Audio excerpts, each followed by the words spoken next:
welcome to the Northern Super League on CBC Gem, brought to you by BMO. A beautiful day for football and in Burnaby, BC, this time for the Vancouver Rise as they host the Montreal Roses FC. Swangard Stadium, long been a home for soccer community in the Lower Mainland, from local and provincial competitions to the Canadian national team, and today it's grass pitch honoring more history as Vancouver hosts Montreal. And it all gets started just ahead, but let's look at the starting 11s. I'm Signa Butler alongside former Canadian international Jess Lisi, and let's take a look at the Vancouver Rise as we start. Montreal Roses as we start off our match today. Yeah, I think there's a few players that stand out for me. I think Bibeau, we didn't see much of her in that first game. I don't think she was on the ball enough, and I think that she is a crucial part of this team to be able to get her on the ball, to control the play, just calm down that hecticness a bit. I would really like to see her get on it. As far as Tanya Boychuk, I think that's a very obvious one. Proud little moment for me as a former teammate. She's a force, so I do think that she's going to be instrumental to them today. And as for the home side, Vancouver Rise, they'll line up exactly the same in a 4-3-3 format. And who's central to their competition today? I think Quinn's going to be huge here. I also think Ward, both of them are going to play a massive role in Vancouver's success, being able to create attacking opportunities, and Quinn to be that link between the back line and the front three. Well, it's been a very difficult day for people in Vancouver today. 11 people killed, dozens injured after an SUV slammed into a crowd last night at a Filipino-Canadian festival, and now a moment of silence. And we're certainly thinking of all those Filipino Canadians and the Vancouver community affected by this.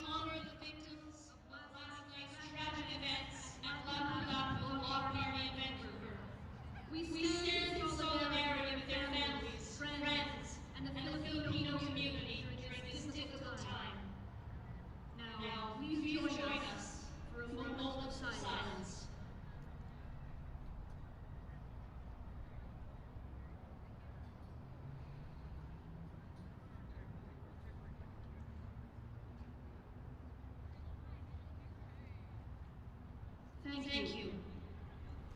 We now invite Just ahead, the Battle of the Undefeated from Burnaby, BC and Swangard Stadium, the first Northern Super League match for the Rise at home against the Roses. Stay with us. More soccer just ahead.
On CBC Gem, brought to you by BMO.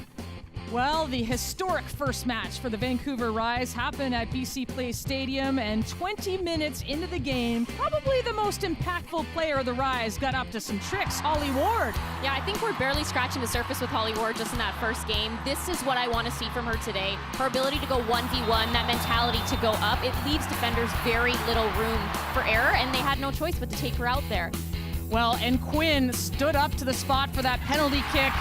Calm, cool, collected Quinn. Big moment, big player. That's what you want. You want someone like Quinn to be able to step up, and for them to step up and place it in that bottom corner like it was just another day of practice is exactly what you want. So we love to see it, and I'm excited for today. The first victory in Vancouver Rise history. Quinn so effective in the midfield, and that partnership is with Nikki Stanton will be one we'll be watching through this match today. As for Montreal, they come in also with a win under their belt. They went to BMO Field and defeated the home side 1-0, and it was this turnover. But boy, Tanya Boychuk, clinical. Calm, cool, and collected. That's what you can expect from Tanya Boychuk, but also her aggressiveness to be able to recognize that poor pass and pounce on it. this is what I think we're going to see a lot of from Tanya Boychuk this season. This was also a great team goal. There was a very good defensive ability there to shut down and leave no options. Well, Tanya Boychuk, the co-captain, looking easy and warm up here, but you know she'll be fierce on the field, and we had a chance to catch up with her before the match. Tanya, thanks so much for joining us. What would you say is the biggest takeaway from game number 1 that the team will try and duplicate in game number 2? I think scoring super early like that in the first 2 minutes of the game was great for us. And we want to continue to be resilient because holding that lead for 88 plus minutes isn't easy. So the resilience and grit we're taking forward to this next game as well.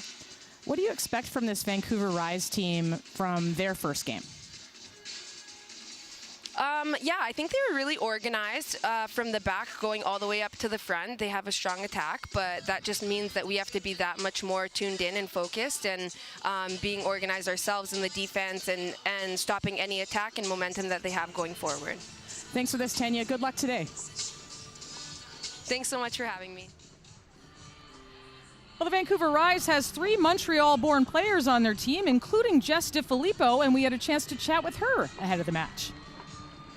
Jessica, thanks for joining us. First of all, you're healthy, you're ready to go. How excited are you to be back available for selection in game number 2, especially against Montreal as a Montreal native? Yeah, it's definitely special. I've been wanting to help my team out, you know, and they've been so supportive throughout this whole process of getting back on the field. Definitely a bigger game playing against my hometown, but I approach every game the same, so you'll get the best out of me, and I'm happy to support my players and my teammates on the field while they give everything they have.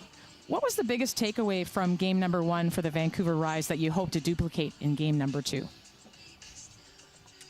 I think we stayed calm, we stayed true to ourselves, and I think we just need to bring that into every game.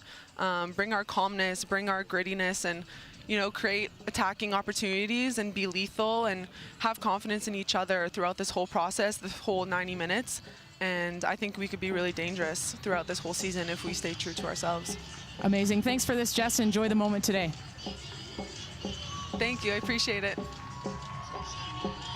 Well, 2 teams coming off wins. Vancouver with a secondary home match as Anja Heine-Moller looks on and kickoff begins.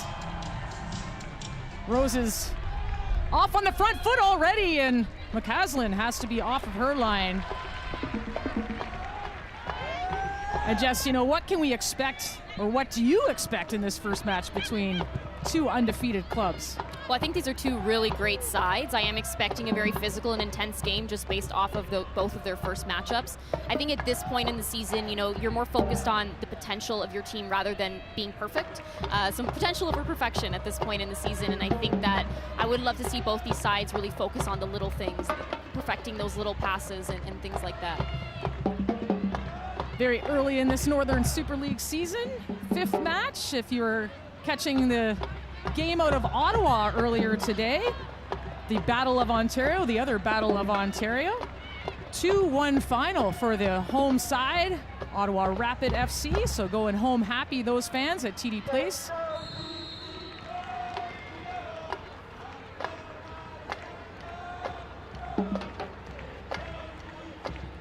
First foul of the match. So the Montreal Roses in those, I want to call them bespeckled uniforms, but the red and blue kits against the Vancouver Rise in their sunshine kit again. Teal, yellow, and black. And we'll be watching this battle, Holly Ward in pursuit of Haley Whitaker. I'm loving both these uniform combinations. Now Ward, you'll see she's got a cast on there. She did break her finger in the opening match. Obviously unaffected and on the pitch today. She played a full 90 in the match the other day. The cross in the far post and not there, but Peczerski giving chase. Smith shielding. Turning out of danger. Well done by Smith. I think those are the moments that we're going to want to see from Holly Ward. Not only her ability to go 1v1, but also create those opportunities for her teammates, getting that ball in the box. I would have loved to see maybe someone pull out, potentially Peczerski, further back post to be able to time that a little better. But yeah, I think that Holly Ward is going to be instrumental to finding success in that final third for Vancouver today. Paquin looking for Boychuk, shielded by Coward, but Boychuk so tough on the ball. We spoke about it a little bit. Very little room for error with Boychuk. She's very physical. She's very intense. She will pounce when necessary, and that was just a perfect example. She's always there. Slight mistake, she's going to be able to win that ball back.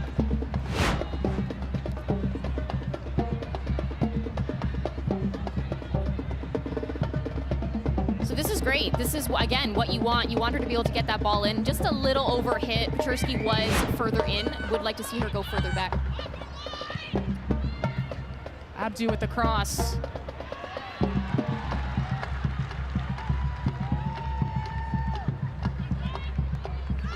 High ball in the box. Volleyed out. Sauvé with the ball now. Looking for a penetrating pass and broken up by the Rise.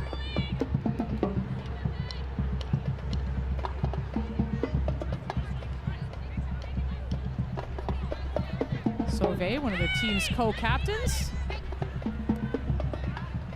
With the move.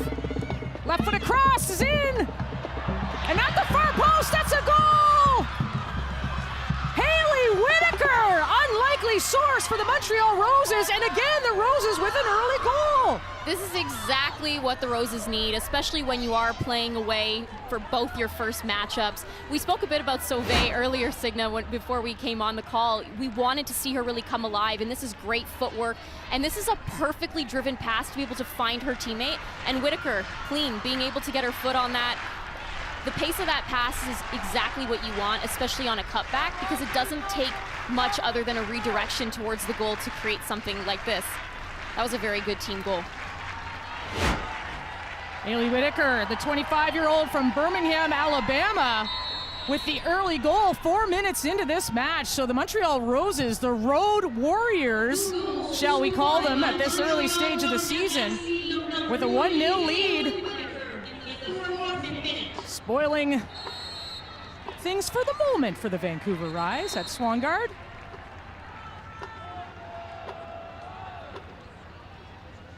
Now the focus for Vancouver is, how do they adjust to this? How do they shift? They haven't been behind so far. Obviously, we're only one game into the season. But with that said, it's very different when you have the lead and you have to protect it early on in the game, or you're coming from behind. Jasmine Spencer on the ball.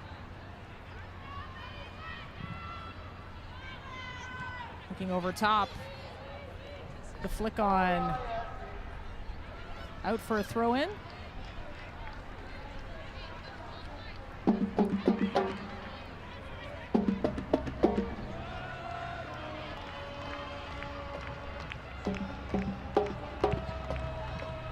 Whitaker clears out of the way. Whitaker, the most experienced back in Montreal's back line with the goal, 25-year-old as we mentioned, but that back line very young and had to be very organized against a press from AFC Toronto in their home opener. I am hoping to see a confident Whitaker today. I think that we saw moments and glimpses of her greatness in that first matchup, but I do think that there was a bit of inconsistency, and that's possibly nerves, because we do know what she's capable of. So I think that goal is going to add a lot to her game today.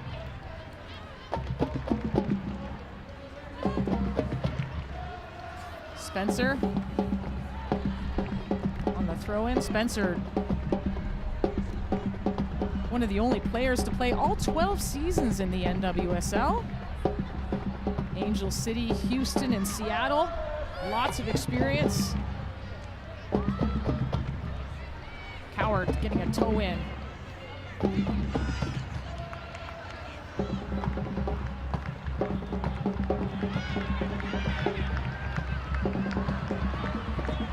Spencer.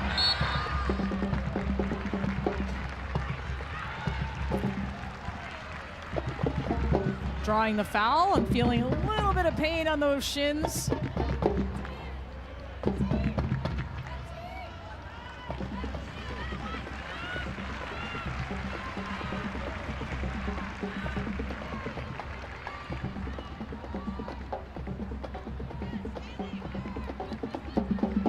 Nikki Stanton on the ball.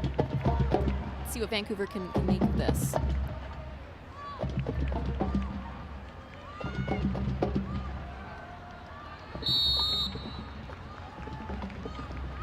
Is this an opportunity here? Ball in over top, the flick by Weller, and off her line is Lambert. Lambert getting the start today. Of course, Anna Karpenko was so sensational against AFC Toronto. The 23-year-old playing in front of her friends and family. Karpenko graduation at Georgetown University, so she is unavailable for this match as Jody Smith knocks the ball out of bounds. Yeah, Karpenko was a huge part of Montreal's success. I think she came up big. She really dominated in her 18, which is what you love to see from your goalkeepers. Longhurst. Cross in, broken up. Nicely shielded by Boychuk. And draws the foul. I believe that was two Memphis Tiger teammates at each other there. It sure was. Lisa Petersky. Tanya with a little tumble out of there. Her diving skills are showing. Oh yes. Once a world-class diver, Tanya Boychuk. And interesting, she's playing in Montreal, which is the center for the Canadian national diving team. Many of her old teammates still competing at Olympics and international competitions. Ball up over top. That's Abdu giving chase against Cowart.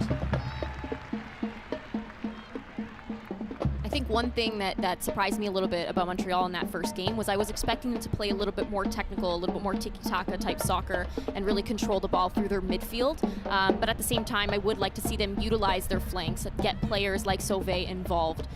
So I do hope today that they aren't playing specifically direct soccer. Well, the cross goes wide. But Montreal with the fair share of time in Vancouver's end so far. Just 10 minutes into this match at Swangard Stadium. Beautiful grass pitch.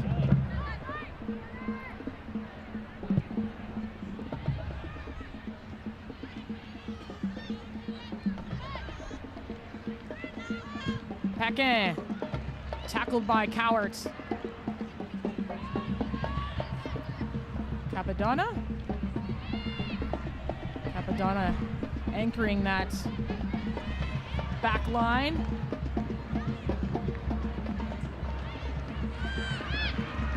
Hess.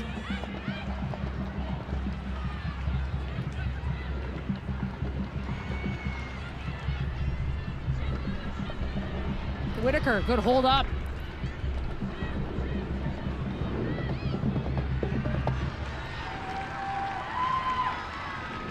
Chersky chased by Sauvé, great recovery. Bibeau.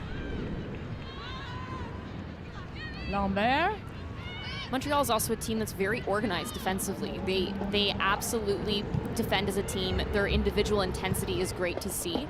And they're also great on those first and second balls, which actually when we spoke to the coach of Vancouver, Heiner Muller, she actually mentioned that was something that they were going to have to be aware of with Montreal being very good at winning those second balls.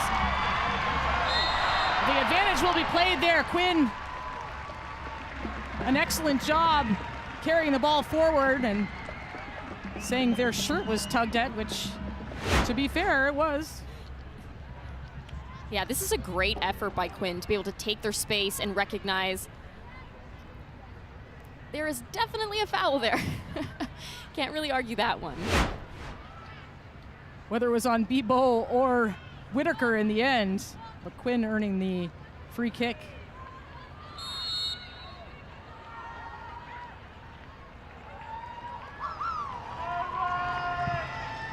Ball in, into the box, headed away.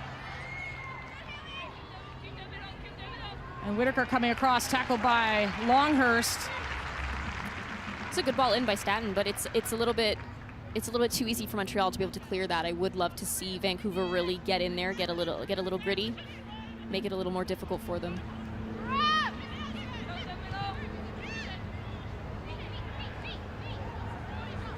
Paquin.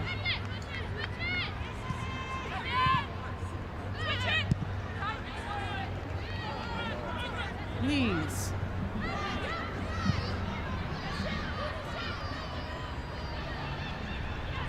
That's Abdu. Latifah Abdu with the cross. Picked off by Cowart. And one back. Boychuk. Shot across will go out for a throw-in, deep throw-in, and Abdu grabbing that ankle.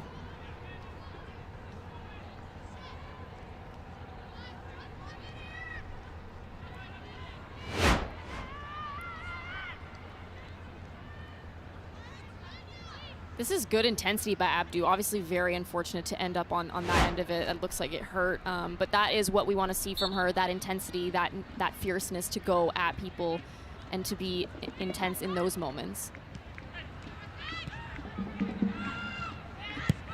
Weller. Out of space.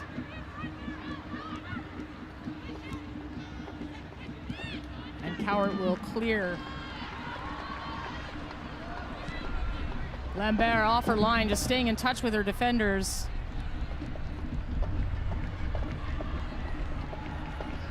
Mariah Lee winning the ball. And out for a Vancouver throw. Ooh. Love a little cheeky roll back.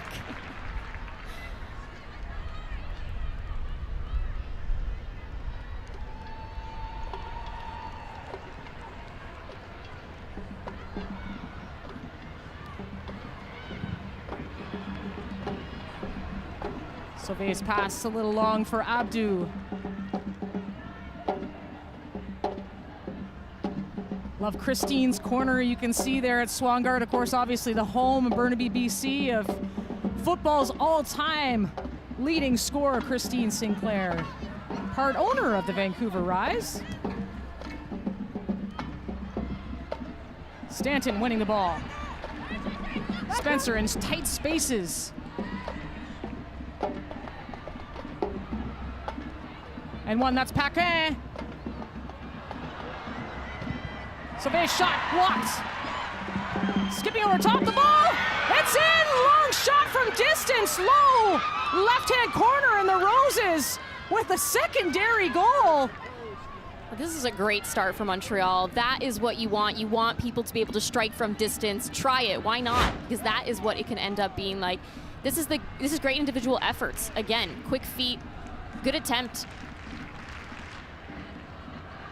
And perfectly placed in that bottom left corner.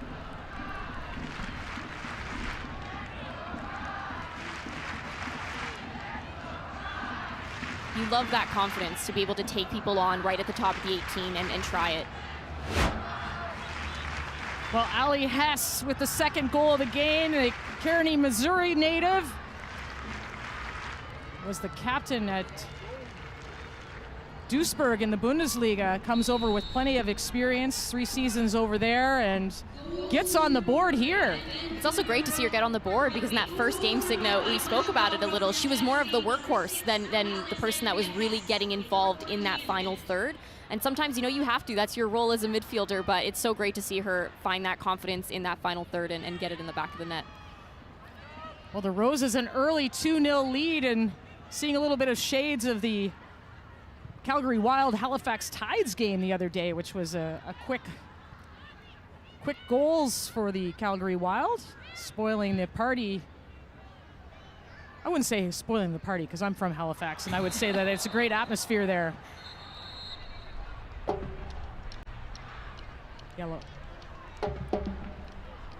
Yellow card there on Jasmine Spencer. We're seeing that physical play that we expected really come out now. Yeah, that was unnecessary. A little late. Whitaker, the game's opening goal scorer. It's also at these moments that you want Vancouver to be able to keep their cool. It's easy to get hot-headed and really throw yourself off.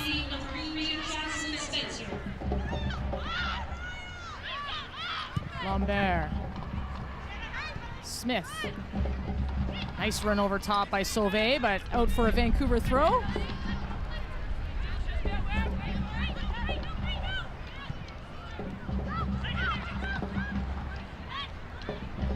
Quinn will try and calm things down all the way back. Weller. Jalen Wright picked off.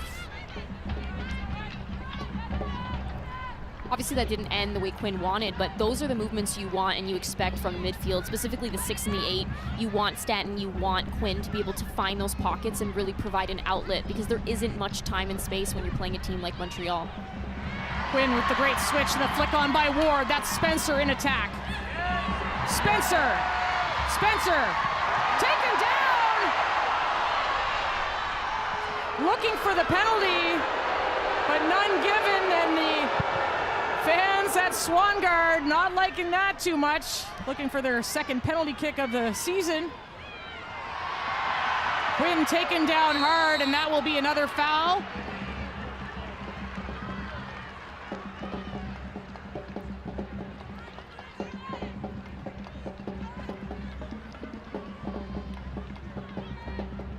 Quinn's not loving that physical play right at this moment.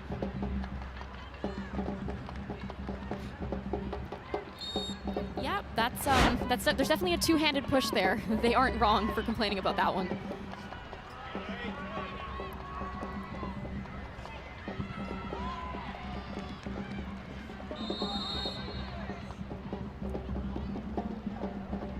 Quinn tackled by Bibeau. That'll be a battle to watch. Two veterans against each other in the midfield. Bibeau leading the league in tackles already.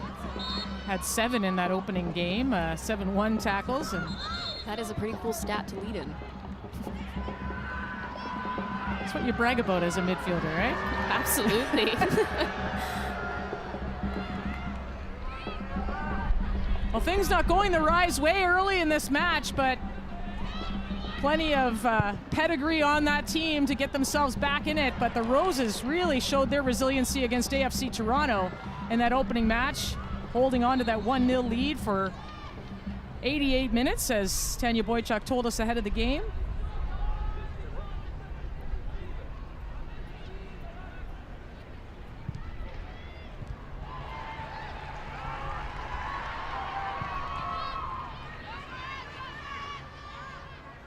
Smith pulling ahead of Peczerski. Smith looking for a target. Stanton. Broken up by Abdu. It's also in those moments when you do see a fast break, you do want to see not everyone running away. I think in that moment it would have been great to have somebody really pull into that pocket to give Smith that option.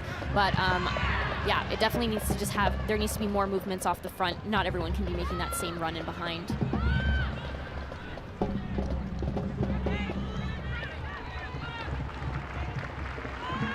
Caslin will slow the pace down.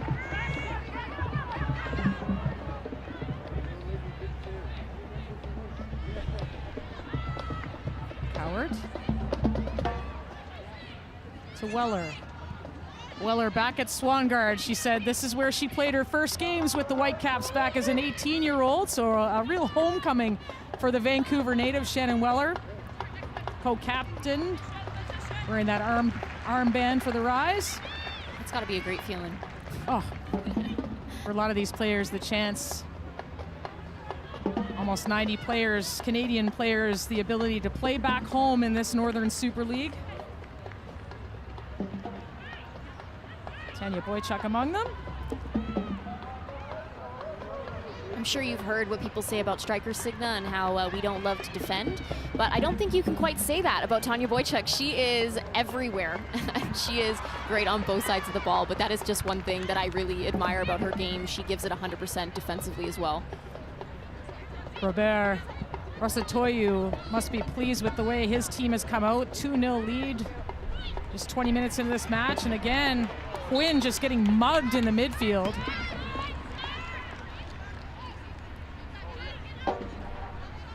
Isabelle Duclos in the middle of the match with the whistle today.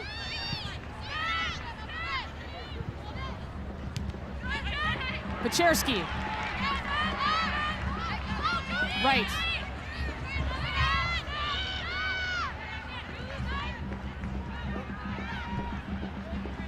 Stanton and Weller combining. Stanton looking wide to Holly Ward.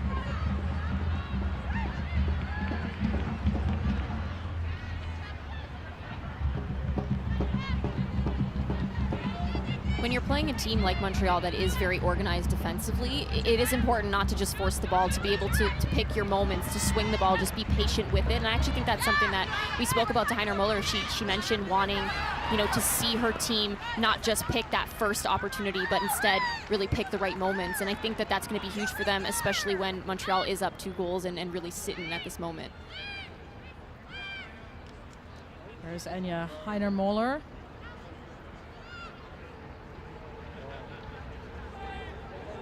Hired by the Rise back in November of 2024 and returning to Vancouver, where she's spent 5 years coaching with the Whitecaps Academy and North Shore Girls Soccer Club.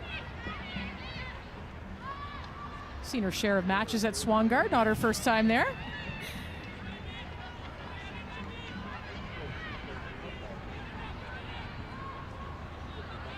Spencer does well to get around Abdu. Spencer taken down. And we'll see a card go Montreal's way. So a card for each team from referee Isabelle Duclos. Love hearing them get riled up. But see, again, that's that bravery, though. That's that bravery to go at people. You don't know how it's going to end up, but you know that if you're not getting by, someone is going to have to foul you when you're going at that pace. Ebo picking up the card.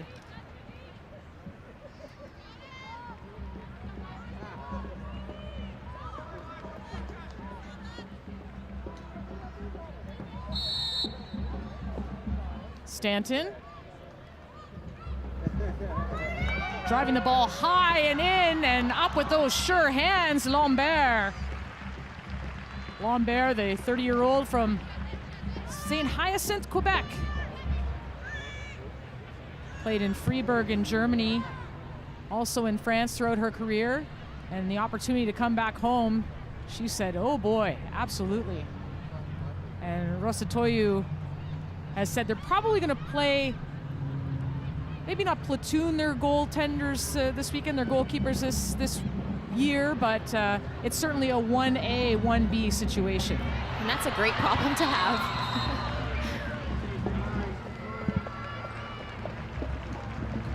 Offside called.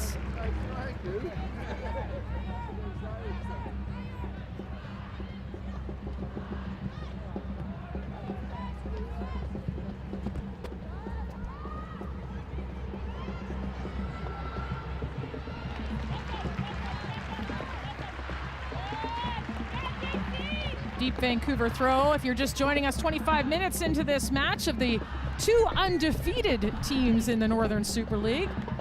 But it's the Montreal Roses on the road with a 2-0 lead. Haley Whitaker with a goal in the 4th minute mark, and then followed by a goal from Ali Hess from distance. So a commanding 2-0 lead. And will it spoil things at Swangard with plenty of time left to play? I have been told that a 2-0 lead in soccer is one of the worst leads. It's one of the worst ones, right? You start to get comfortable, the other team comes and then sneaks up on you.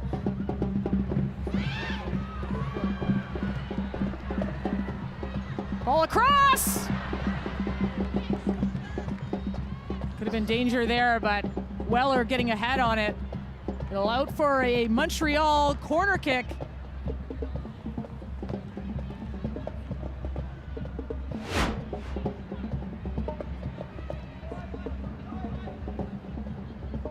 This is a good idea, and you want your players to be crashing the box. You want that back post run. That was exactly what you would need.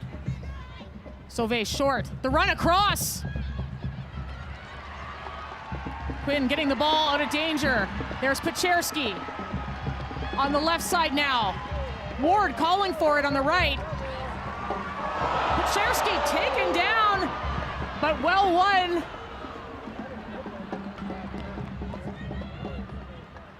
oohs and ahs from Swangard. That was one of those tackles that looks dirty from far, but was absolutely clean.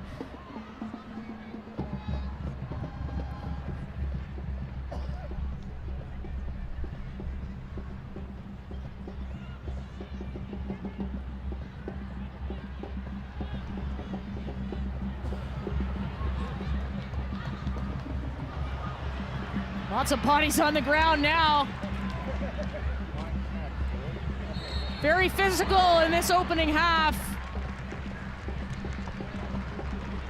Bibeau and Spencer. Nice spirit of the game.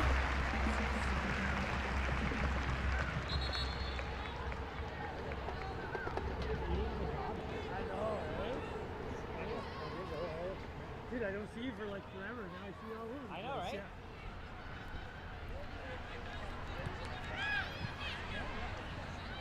Longhurst. Pass intercepted by Lees. Bibeau all the way back to Lambert. That final pass for Vancouver does need to be cleaner in the final third, but I will say I think that in those moments where they are playing their style, where they're playing on the floor, where they're able to really break down Montreal, is where they're finding success versus, you know, just forcing that first option that is on. Capadonna.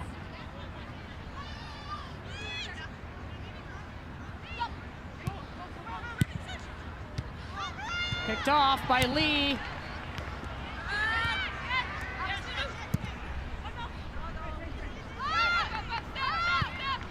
Right. Longhurst. And the full reset by the Rise. Quinn. It's in these moments that you want that switch ball. It's on. You need to be able to recognize that and be able to hit it, and really, as Montreal is pulled off this way. Longhurst. Again, looking for that switch. Spencer. Back to Quinn. Under some pressure from Boychuk. Montreal just collapsing on Quinn. Abdu looking over top. That'll go long.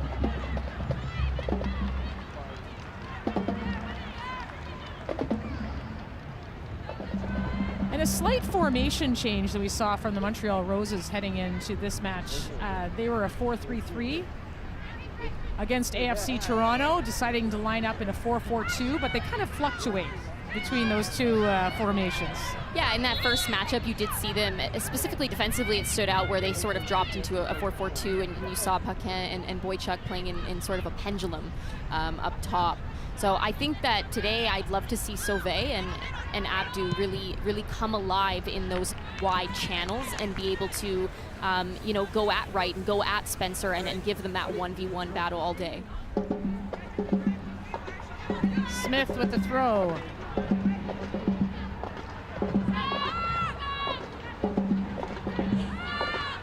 Back to Capadonna.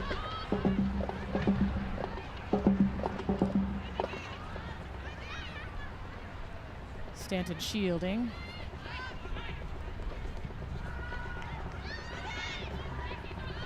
Quinn back to Cowart. Cowart under some pressure from Boychuk, turns back to McCaslin.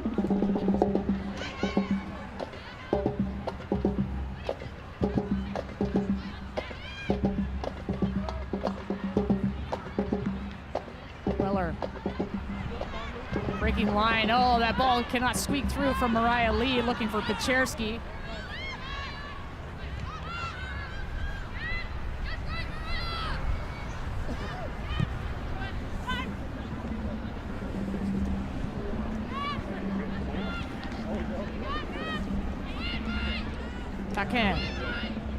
Paquin forward. Hess freeing Boychuk. And McCaslin just calmly was right there, just at the top of the box. No panic. Yeah, very poised to come out and get that, especially against a rushing Boychuk. But I do want to point out Boychuk's run, that was greatly timed, and her ability to recognize, you know, that diagonal run was needed in that moment on a straight ball. It was class from her.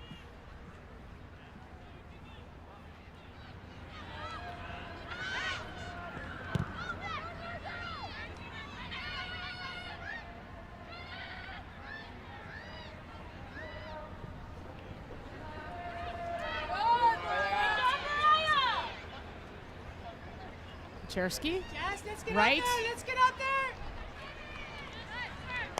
there. Earning the throw.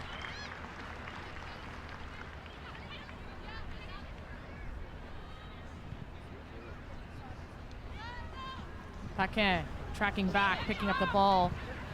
Bibeau all the way back to Lees. Yes! Good, Jules! Whitaker, the first goal scorer of the game. Boom, opposite.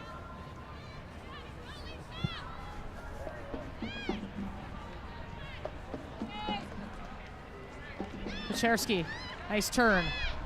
Lee under pressure.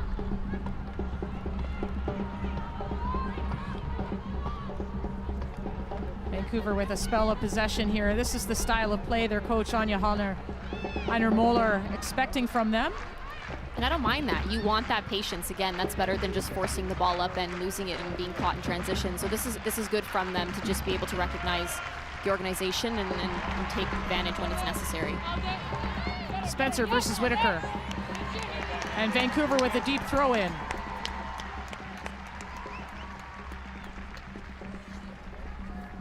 Heiner Moller and Katie Collar taking a look at their iPads, a strategy for the game here.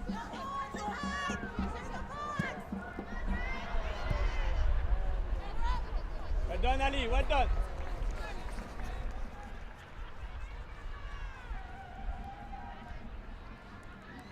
Robert Rosatoyu's group, well organized as we saw them in game number 1, and he wants them to play freely. It's really interesting. They're so organized, but he wants them to play freely, which was a really interesting point that he made the other day. Yeah, he does, and he mentions wanting to improve a bit upon who goes and when you go defensively. But I do think that overall this team brings so much intensity defensively that even when they are a little late, they still are somehow able to make up for it because their teammates are there to back them. They sort of have this organized swarm type of a mentality, and it's very difficult to play up against.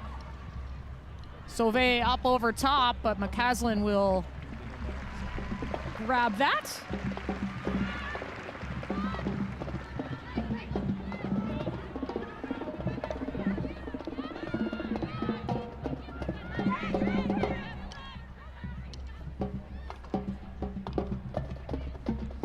Stanton looking over top. That would be one of those examples of just being able to keep the ball and not forcing it. There really wasn't anyone making that run, and it was very difficult for one player to be able to really win that battle in the end anyways.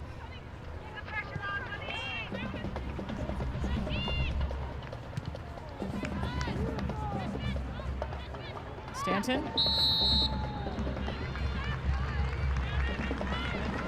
Foul on Sauvé.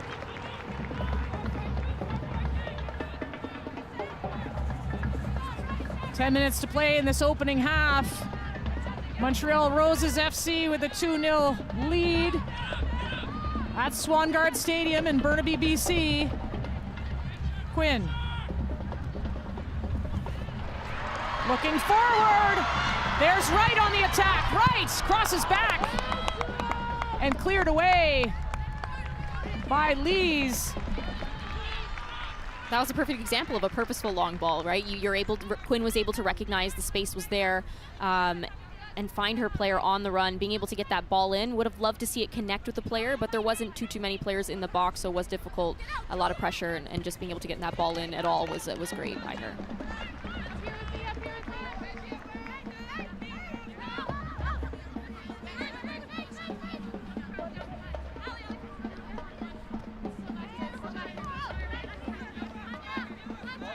Stanton will take the throw. Stanton on a lot of the set pieces for the Rise. Long throw over top. Cleared. Weller.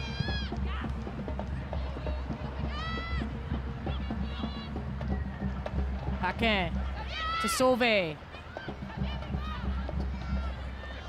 Bibeau.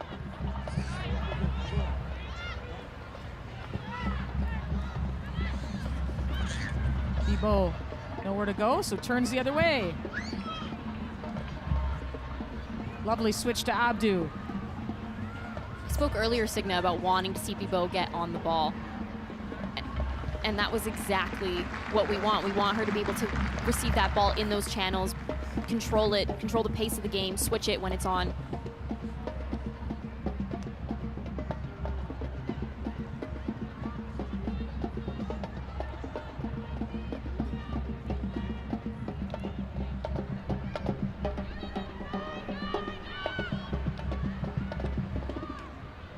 Ebo looking over top. Spencer with the header, but it's going to drop into space. Abdu with the shot.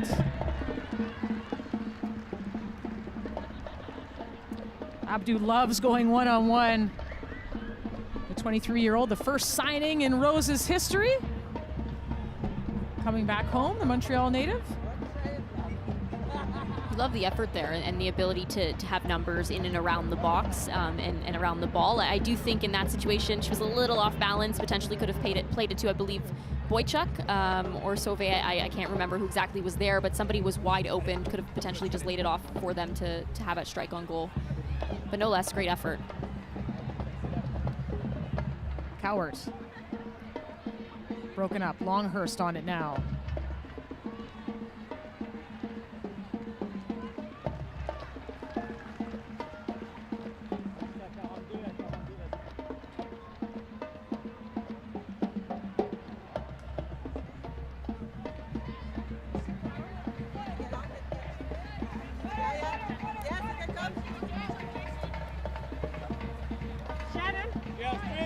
Cowart in some discomfort.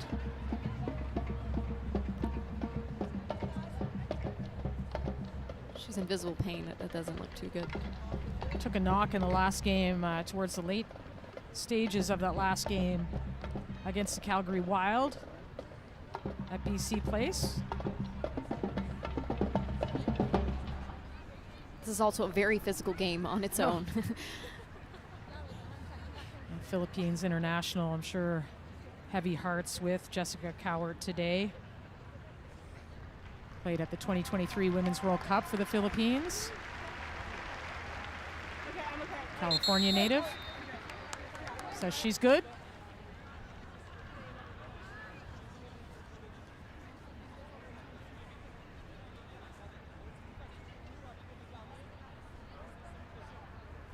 Five minutes left in this opening half. Anya Heiner-Muller not having to go to her bench just yet. Cowart seeming like she's fine.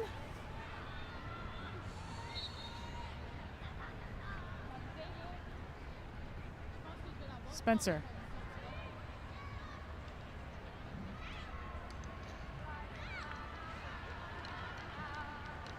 Paquin tripping up on the turf. Quinn, Stanton, the two Seattle Reign teammates in combination.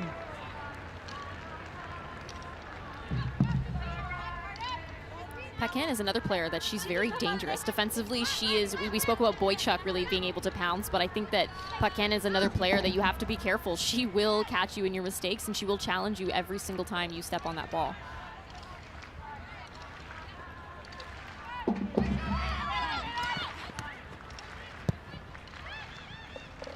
Quinn under pressure immediately. And hope for a Montreal throw. Paquin definitely would be up for a player of the match in that opening game. Certainly had a great go. And speaking of goals, oh my goodness, Latifah Abdu! 3-0 Montreal Roses. Abdu just pummeled that ball. Wow, talk about making something out of a throw-in. That was an absolute rocket. What a bend on that. You love to see that. That is the confidence you want from your strikers. Yeah, that was very well hit, perfectly placed. You saw that little bend, you saw the little curve, a little movement in the air. You got to be able to hit a ball just right for that to happen. A screamer from Abdu, and it's 3-0 for the Montreal Roses at Swangard Stadium. And the Rise fans are silent.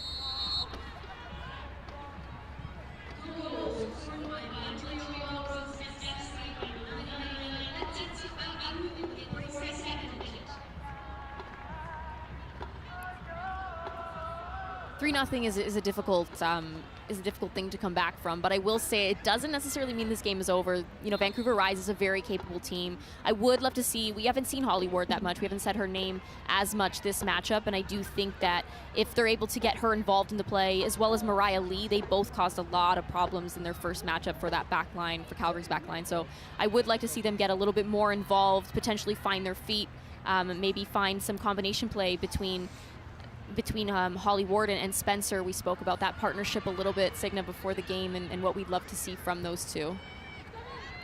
Peczerski giving chase. Oh, Lambert with a little fake. Capadonna. There's Lee now. Lee, can she have a go? Lee looking for goal and goes wide. Lee was so effective in that opening match against the Calgary Wild, really causing all kinds of problems. This is a great read by Lee to be able to recognize. I would have actually loved to see her potentially take a shot on goal there. It looked like Montreal's keeper was a bit out of position, a little far. She could have potentially been chipped there, but I would have loved to see her take that chance. But I do think that that's great recognition by Lee. It just shows her quality as a player, both offensively and defensively, to read that. Well, there are openings out there, and the Rise looking to take them. Hess. Bibeau. There's patience from the French international. Bibeau. 56 caps for the French national team, also played in their youth system as well. Lambert. Capadonna always with the head up.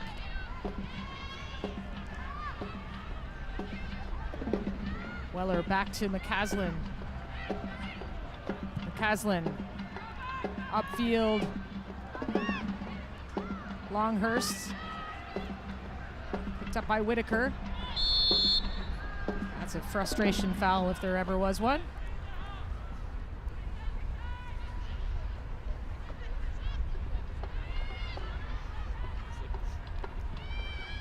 Yes, you can go if you want.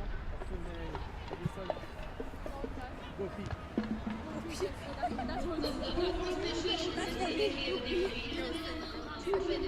2 minutes of added time in this opening half. A very eventful half if you're a Montreal Roses fan. Sauvé looking for the foul, right? But the ball won't give up. The throw in. But a very early goal got the tides rolling for the Montreal Roses by Haley Whitaker, and it's just been all Montreal offensively. It would be quite a season if they could do this every matchup, getting that early goal. And didn't Boychuk say to us ahead of the match, boy, it's nice to have that early goal. It allows you to play with such confidence. She knew it was coming. She could feel it.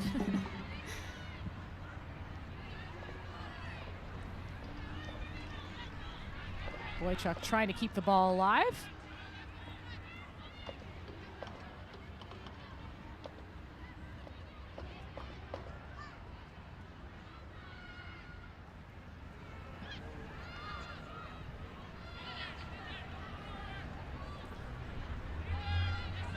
Bibeau just a maestro in the midfield, just quarterbacking everything from her fullbacks to her strikers.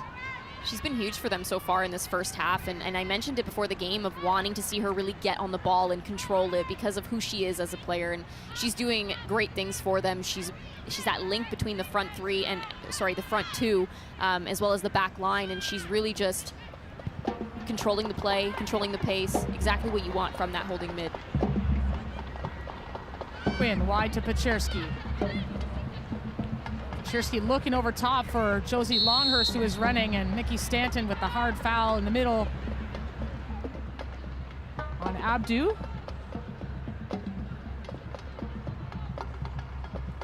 Nikki Stanton is another player that will not shy down from a battle. She loves her big tackles. Known for that during her NWSL career. Montreal still on the attack. And they'll go into the half with a 3-0 lead. So the Road Warriors indeed. Latifah Abdu with one of those 3 goals.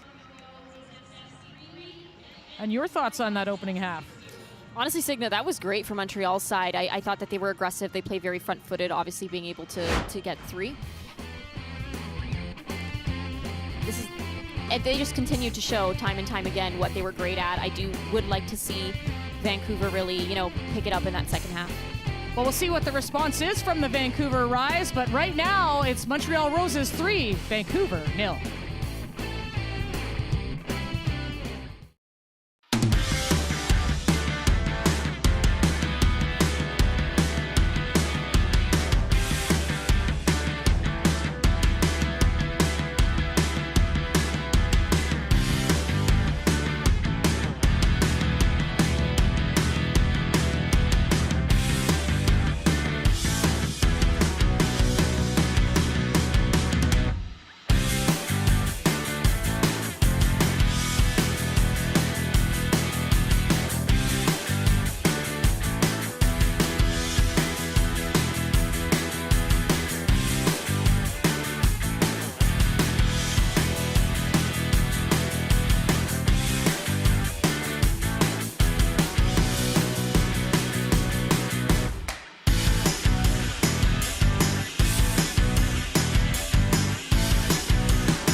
Time. And I mean, now I've been asking players for so long, are you envisioning what it's going to feel like when you step out onto the pitch? Can you imagine what it's going to feel like when you step out onto the pitch? And now that you finally did it, that first game there against AFC Toronto, how did it feel? Crazy. It was crazy. Obviously, we knew it was going to be a packed up stadium, over 14,000 fans, but during warm-up, people were trickling in. But up until we were walking out through the tunnel and you could just hear the crowd roaring. And then when I looked up and looked around, I was like, wow, we're doing it. It's really happening. It was a surreal moment walking out. It makes it just so much more special. I've been away from Canada for 7 years now, since 2018. So it being in Canada makes it that much more special. Seeing all the Canadian flags as I was walking out, like that's what really made the experience. It may not have been the first in NSL history that went to Quinn in a penalty shot, but you do get the first from open play. What did it feel like when you just put the ball in the back of the net? Was it excitement or was it just relief that you were able to score so early? Honestly, I blacked out. Right when I got the ball, I was running with it. I'm like, okay, this is happening. I was like, I need to capitalize on this opportunity, because you don't get these type of balls all the time. And after the ball left my foot, I don't even remember what happened. You can see the celebration. I was just running away from my teammates. I was like, it was a crazy moment. Super, super grateful and honored that I could finish it for my team and we could get the win out of it. Let's talk about a player who has been an inspiration to a lot of young soccer players in this country, and that, of course, is Desiree Scott, who announced her retirement, still playing in NSL action. I know you've had some encounters there, but on the national team level, have you had encounters with her? I mean, what has she meant to maybe even, how she's influenced you being a part of soccer, and especially when it comes to representing the Maple Leaf? Yeah, so I was at a camp a couple years back, a senior national team camp, and she was there, and she was one of the players that every time she walks into a room, it's just vibrant. She really lifts up the room on and off the pitch. And then also we had a little NSL gathering a couple of weeks back, and she's just a great leader. I think a lot of girls will follow her footsteps, and I think it's really exciting. And yeah, I'm excited to play against her and just look up to her throughout the season as well. Doesn't mean you're going to take it easy on her, though, right? Oh, of course not. No. On the pitch, it's a different story. I guess you're going to have to stay tuned and watch. That's what makes it exciting. Tanya, you've been an absolute pleasure to talk to. Thanks so much for taking the time. Thank you so much for having me.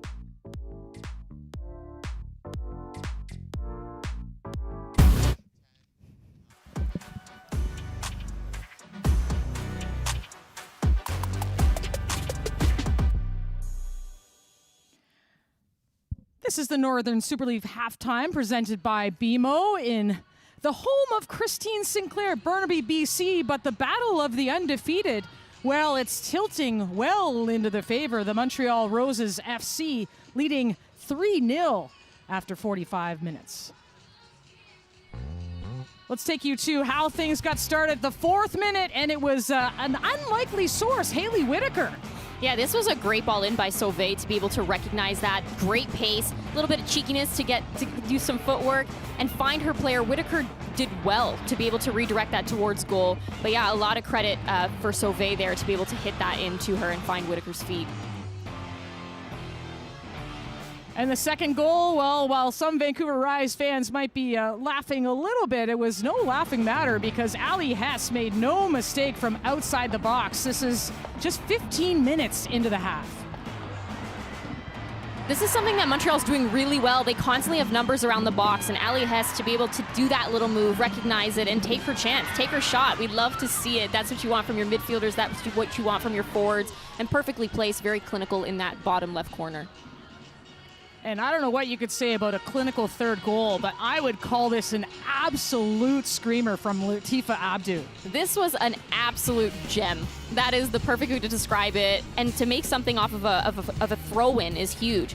Great recognition. And my God, to be able to hit a ball like that and have that little swerve in the air, that is what you love to see. And so great to see Abdu get on the board. Bend it like Abdu. Let's go. 3-0 for the Montreal Roses. Well, we'll have more on what's happening around the Northern Super League when we come back on CBC Gem. Stay with us.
This is the Northern Super League halftime presented by BMO as the Vancouver Rise find themselves in a 0-3 hole against the visiting Montreal Roses.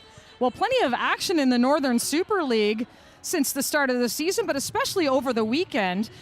Let's show you what happened between Calgary and Halifax. With more on that, let's go to Kate McKenna and Amy Walsh. Alongside Amy Walsh post-game after the Calgary Wild had a convincing 4-1 win over the Halifax Tides. And we're going to start by talking about Calgary's second goal, because this stood out to a lot of fans and even to us thanks to a new rule instituted March 1st by the International Football Association Board, dictating that a goalkeeper can hold the ball for a maximum of 8 seconds. Otherwise, the opposing team is awarded a corner. From our vantage point, Erin McLeod held the ball for 10 seconds. Amy, your thoughts on what took place here? I just think of all the players, of all the times that you call this on Erin McLeod. So there's a new rule, the referee sees fit to call it. That's fine. Will it be reinforced? Will it be replicated after the fact? I think it has to, because otherwise if it's a one-off, that's completely lost. But just gutted for Erin McLeod, because any Canadian women's national team, any Canadian sports fan knows that Erin McLeod had that 6-second rule called on her in the semifinals of the London Olympics in 2012, and Canada was on the wrong end of that result against the US, and that happens again now with the referee perhaps wanting to put her stamp on the game. So that's what I disagree with, but if that's going to be called consistently, that's fine. But Erin McLeod will be feeling gutted herself and culpable that she sort of is the architect of their own demise before they concede that second goal. Listen, I was a goalkeeper at the Canadian university level, and refs would wave you on, but it was never actually called. So to your point, consistency moving forward. And this is the thing, if I'm not mistaken, IFAB has said it's 8 seconds, but once you get to 5 seconds remaining, it's not only an audible count, but it's also a visual count. So was that accompanied? We need the viz to back it up and speak to Aaron to see what happened. But I think it's a tough way to concede. Listen, Calgary was dominant tonight from top to bottom. 4 goals from 3 different players. They really were firing on all cylinders, weren't they? They were. I think they just started this game where they left off last week, where they had a chance to get those nervy moments out. They looked a lot more fluent going forward, cohesive and connected. And when they took their chances in the final third or in the box and they attacked the box decisively, they capitalized. And here is an error.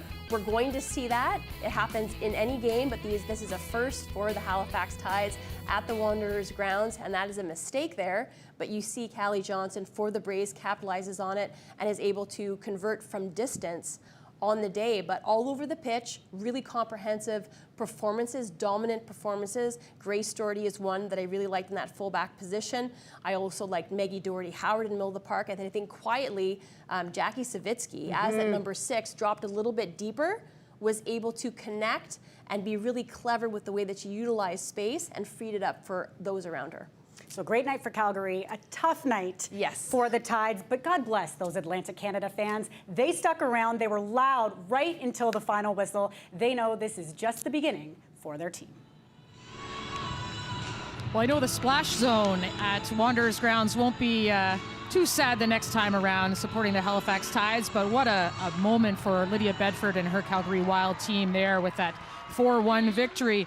Well, there was another game earlier today as well, and that was the Battle of Ontario, not in the Stanley Cup playoffs, but indeed in the NSL. And with more on that, here's Kate and Amy again. Kate McKenna and Amy Walsh with you after the Ottawa Rapid defeated AFC Toronto 2-1 in their NSL debut. And Amy, let's get right into it with this first goal. Mina Lee, this was a thing of beauty. It was exceptional. When they signed Mina Lee, this is what she was billed to do, that she was going to be technically adept. She was going to be really dangerous off the ball, finding pockets of space. She does so right here with that great line-breaking pass from Ellen Gibson. And then this mazy run takes her into, areas where she's confronted with 3 or 4 AFC Toronto players, but she's undeterred.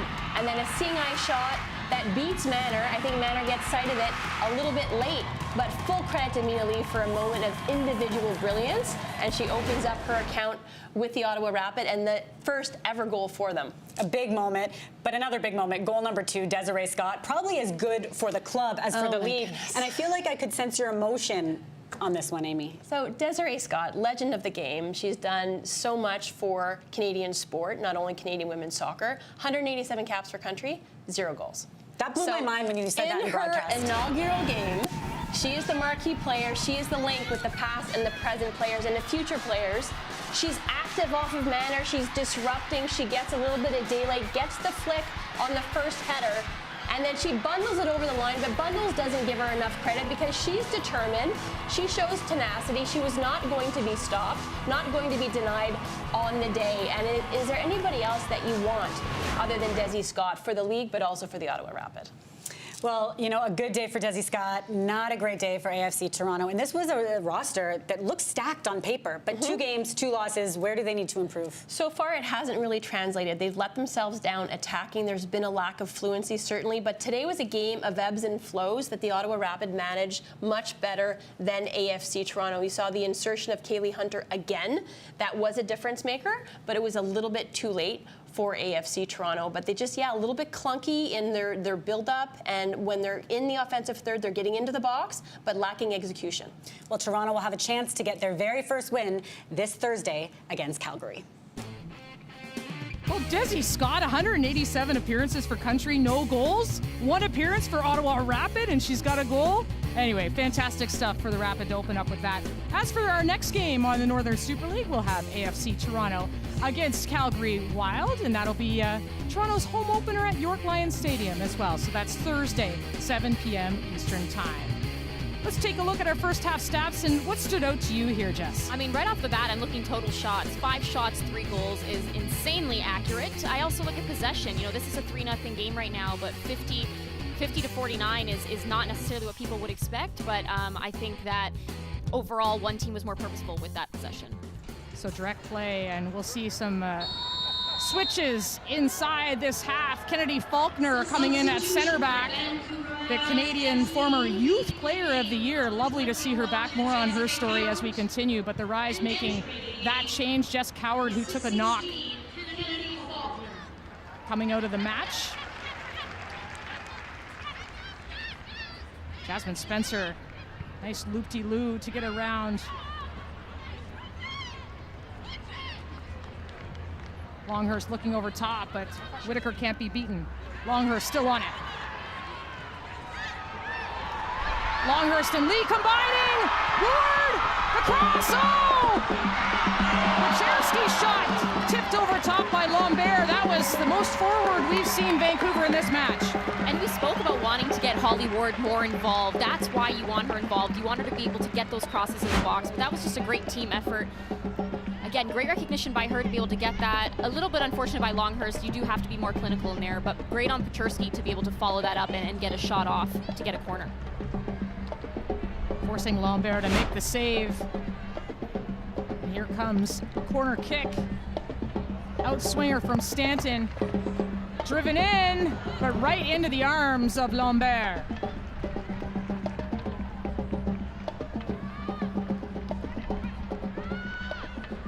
And right away, the great distribution forward, Paquin. Paquin up against Spencer. And right, Paquin still with it. Great determination. But Wright coming up with the ball. That was a great effort by Paquin. It's not easy to go 2v1, especially when you're running against two very good defenders, but that was well in by Vancouver to be able to keep her out there, especially in such a dangerous zone.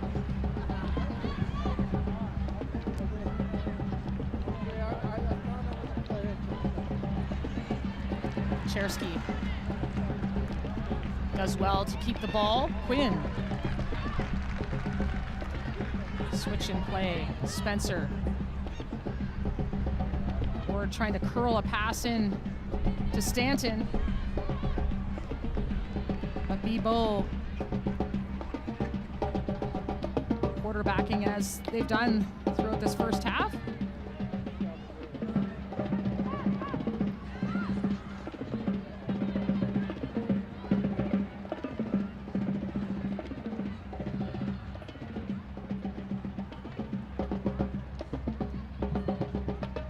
Capadonna up over top. Weller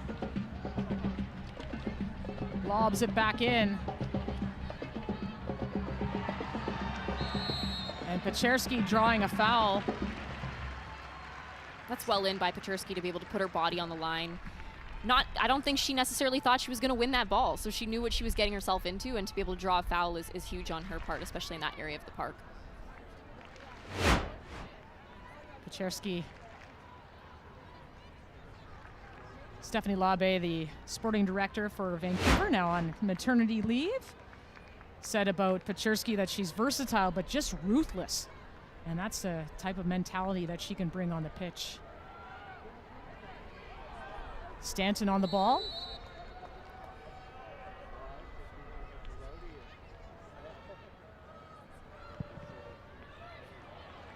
Ball up, headed backwards by Lees. And out for a corner kick. So another set piece here for Vancouver to try and get on the board at Swangard Stadium. I would love to see a little bit more aggressiveness in those challenges in the box. I think right now they've had, time and time again to really challenge Montreal for those aerial battles, and they haven't been doing it. But we do know that they're very capable, so would love to see them get on the end of one of these.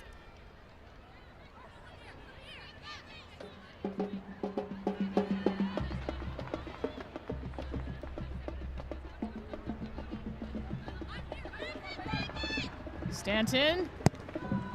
Ball driven in, far post. And on it, oh! Nearly Holly Ward didn't get a piece too much of it on that shot.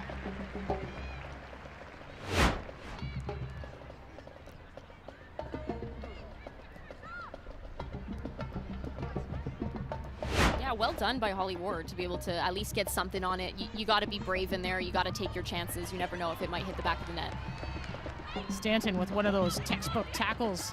Lee and Ward working in combination, just tripping over the ball was Ward. Abdu with the long clearance. Oh, Weller and McCaslin getting their X's and O's crossed. And very lucky. That wasn't another goal, this time from Paquin. She's sort of like a sneak attack. You don't see her come in. She's small but mighty. She comes out of nowhere. She's very quick, very good when she doesn't have the ball, and also very good when she does have the ball. So just a very awesome player all around.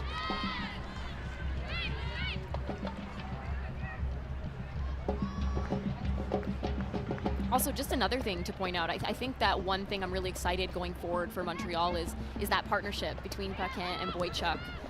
Would really love to see them form it stronger as each game moves on. Here by Faulkner.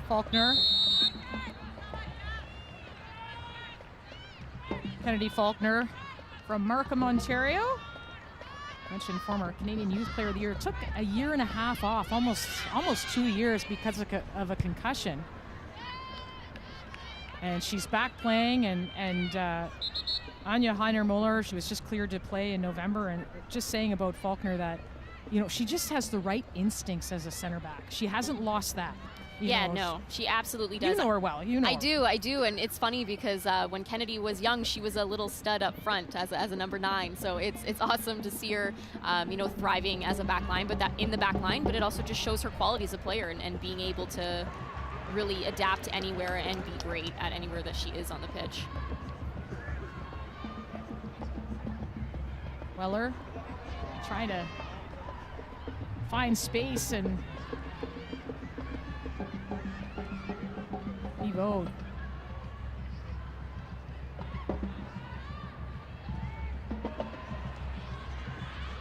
Smith.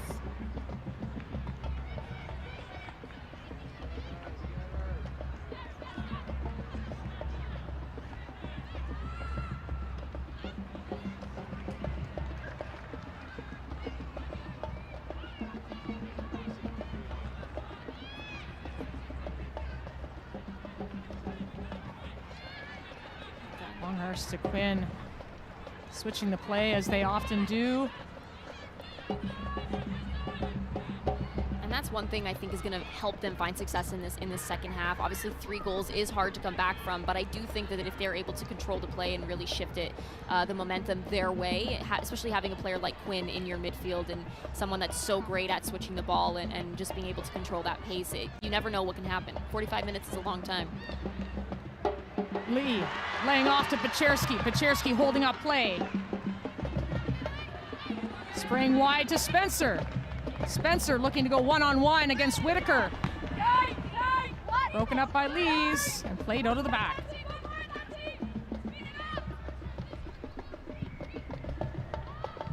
Abdu trying to get that ball past Weller, and such an experienced center back Weller is, playing the last dozen years overseas, back home. And here is Holly Ward, the Vancouver native. And the cross in, headed away by Lees. Faulkner. Wide to Ward. Ward going one-on-one. And Whitaker does well to prevent a cross.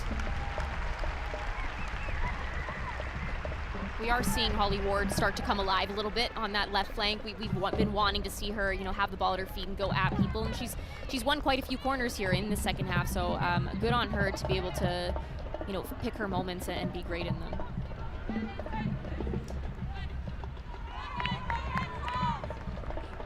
Stanton.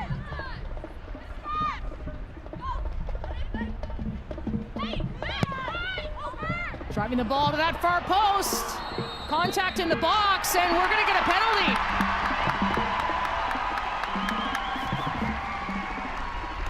Looks like the foul on Tanya Boychuk. We'll have another look at this.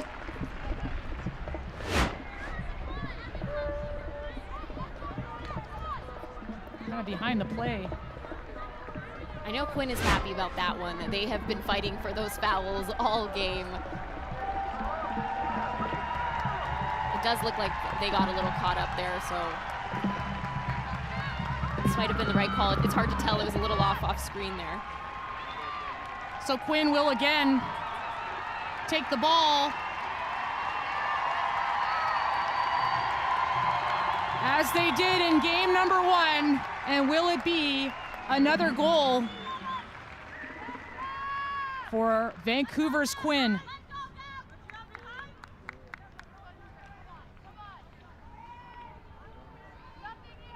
The question is Quinn one of those players that goes the same way, or do they switch it up?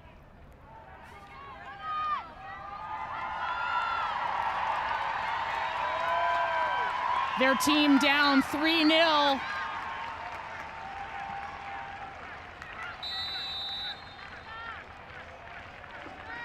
Quinn against Lambert. Quinn effective again.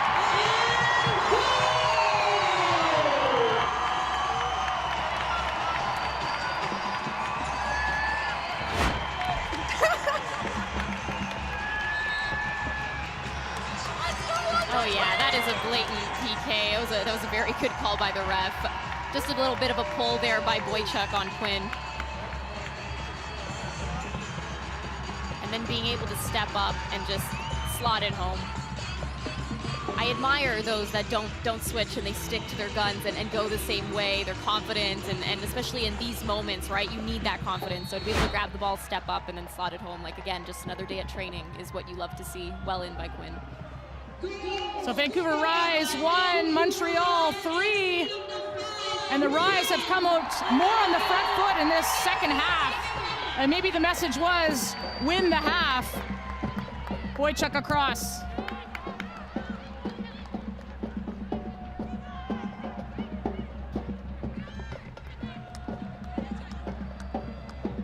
Boychuk. Looking for Paquin.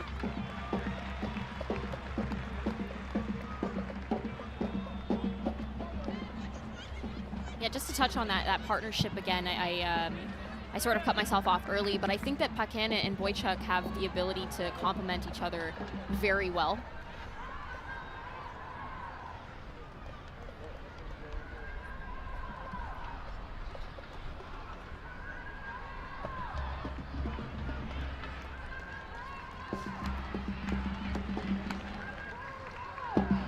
Here the Crow Collective getting the fans going at Swangard Stadium after that goal.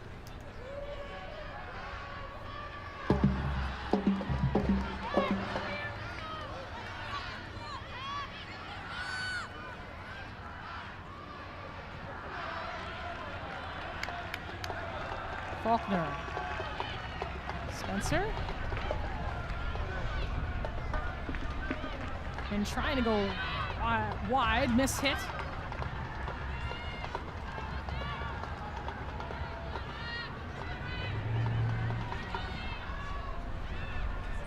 Hess nearly didn't have enough weight on that. Ward.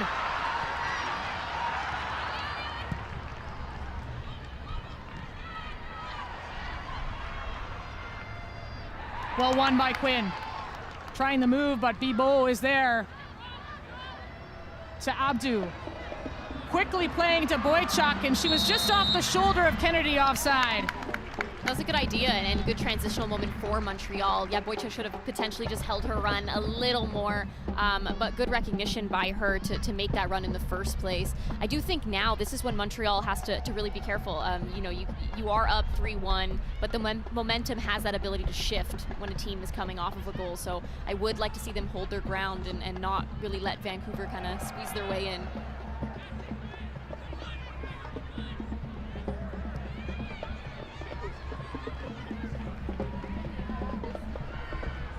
In combination with Peczerski. Peczerski looking forward and manages to get the ball through to Ward. Ward going on her right foot and tackled away by Lees. And Whitaker will take no chances. Paczurski's another player I've had the pleasure of playing with for many years, and I think she is a very talented player. She's has that ability to be versatile, whether she's playing in the midfield or she's playing out on the flank. She's very good 1v1, so I would like to see her get involved even more so in the second half. We did see glimpses of her, but would be great to see her get a chance. Right. Going 1v1, right. Earning the corner kick, and the Rise are lurking here as Robert Rosatoyu giving some instructions to his squad.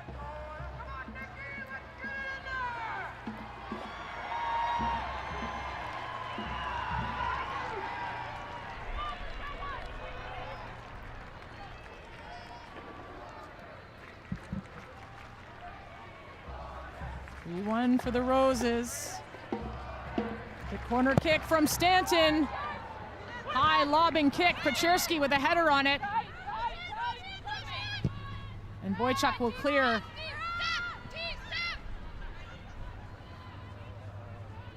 Spencer will let it ride.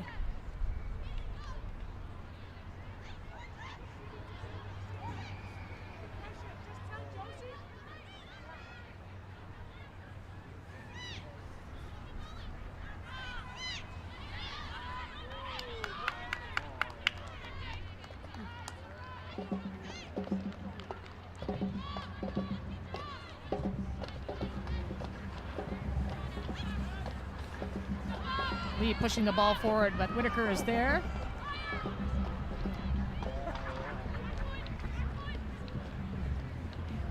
Hey, 2v1, 2v1.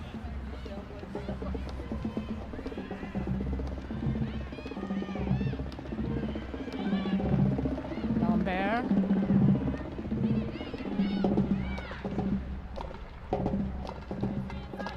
Lees to Whitaker. Back to Lees.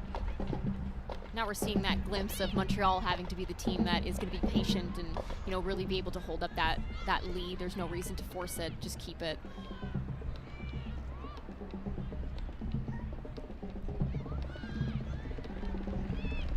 Well in by Quinn.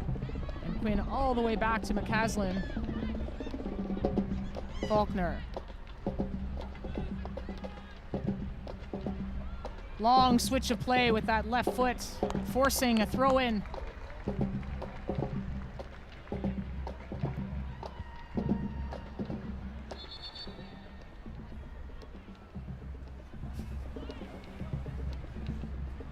It's back here, it's back here. That has to be one of the most frustrating things. Just want to get it going, get it in. You want to get it in by taking about 10 feet more on your leash than you were granted in the first place, but that's okay. Little gamesmanship. Sometimes you got to try it. Spencer popping over top. Lee.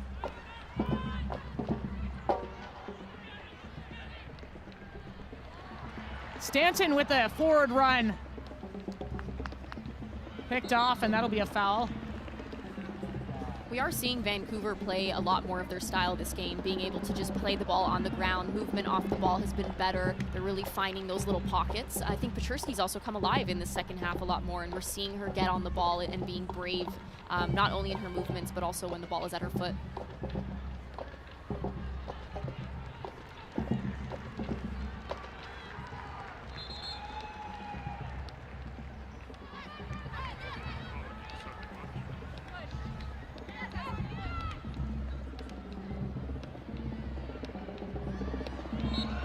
Capadonna does well to draw the foul. Fans don't like that too much.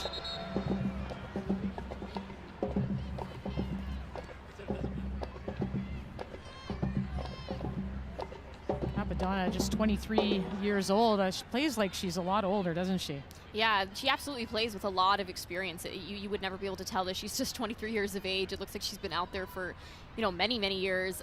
But yeah, well on her. I think that her along with Lees does a very good job of controlling that back line. Very confident. Paquin putting pressure on Weller. Weller trying to get into trouble. Smith is there. Here comes Paquin. Pacierski, nice touch out of foot.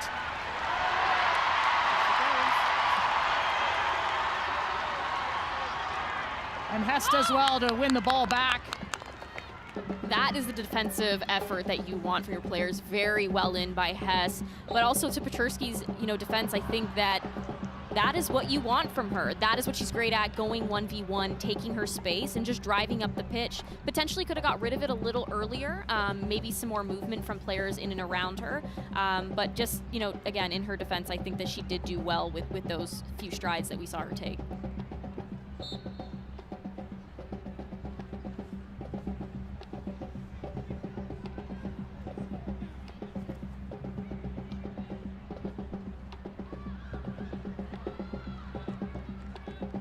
Would have loved to see Hess maybe turn there, check her shoulder. She had space and just switch that point of attack. Nicely laid off to Quinn. Quinn with the switch. Ward playing in Spencer. Spencer with that pace against Whitaker. Just out of the reach of Quinn.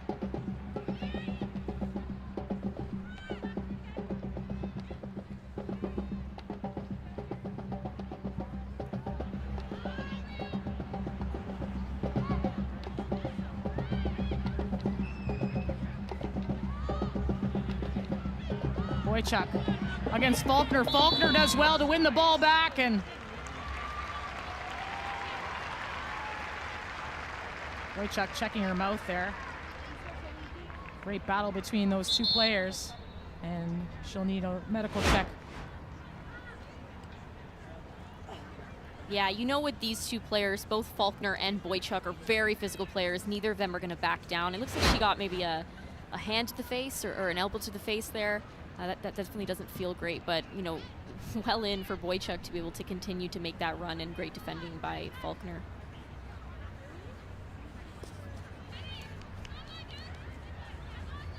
Just 20 minutes into the second half.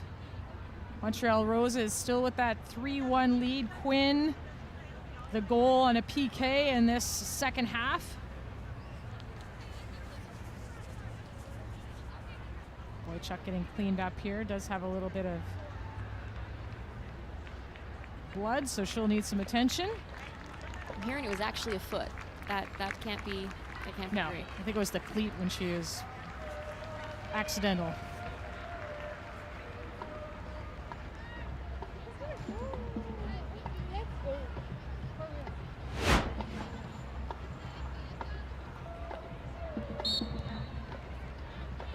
Oh, yeah.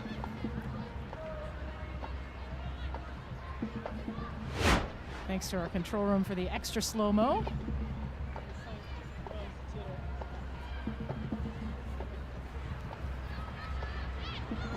Stanton under pressure from Hess.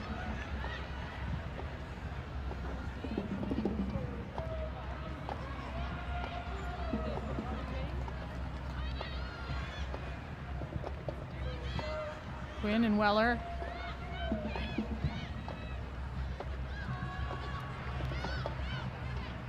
Whitaker, the game's opening goal scorer. Abdu, watch her from that angle. That was nearly where she scored from at the end of the first half. It has to be better from Vancouver there. There's no reason that you should be giving up a gift like that in the middle of the park, especially when you are down 3-1 and you have a team like Montreal that is very front-footed and can absolutely make you pay time and time again, as they showed in that first half.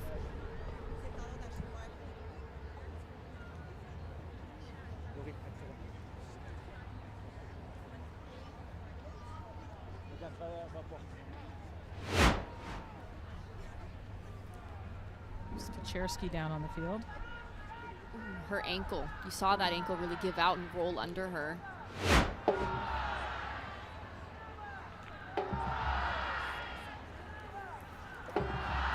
Sometimes those are the worst injuries, when you come into a tackle, no one touches you, but you roll your own ankle. Hopefully she's all right.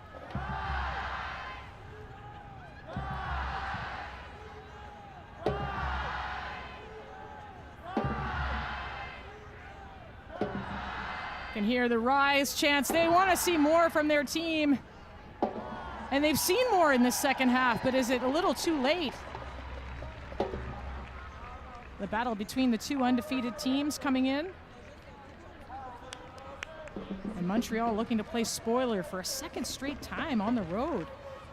I will say, as a visitor, there's no better feeling than coming to someone's home field and really, you know, shutting up that crowd, especially when you're being heckled a little bit.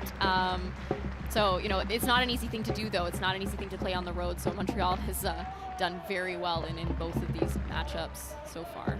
Will certainly make that long plane ride home feel a lot better with something in the win column. Absolutely.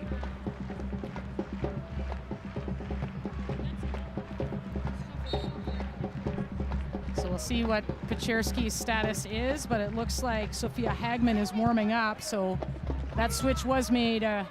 Hagman coming in as a second half substitute in the last game against Calgary Wild, so we'll see.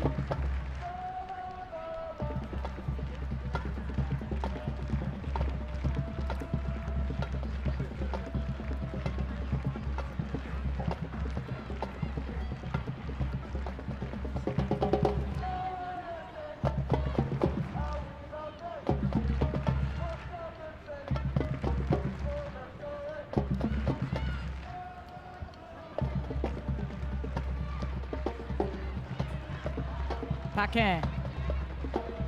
Montreal with some numbers. Vancouver back as well, though. Sauvé. Broken up by Stanton. Good job, Megan. Good job. Hess. Capadonna.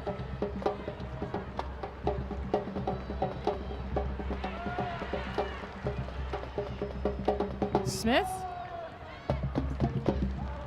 Right now, Montreal on the front foot. Vancouver trying hard to get it out of their own end, having some difficulty. Montreal's organization defensively is what makes it so difficult when you are clearing the ball. They constantly have players and come at you time and time again. McCaslin.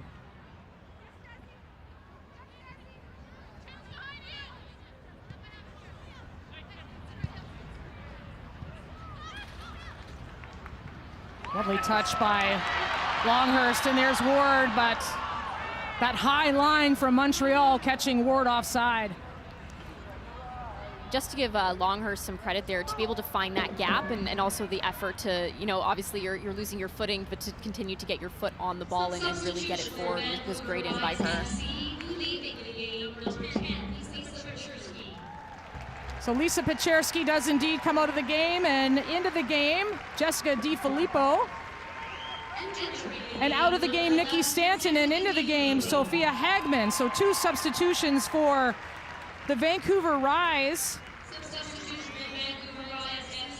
Jessica DiFilippo, you see her there, out for 8 weeks with an injury. The Montreal native, so especially poignant moment for her to go up against her hometown.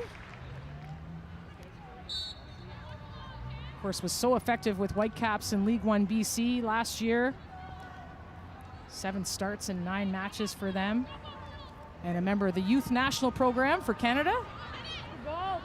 Ball in over top. That's a dangerous one. Abdu couldn't lob it over top of McCaslin.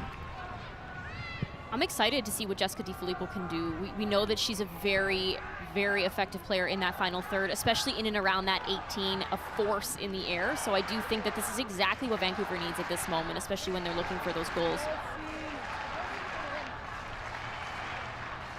The sun is out now in Burnaby at Swangard Stadium. And has the sun risen just in time for Vancouver?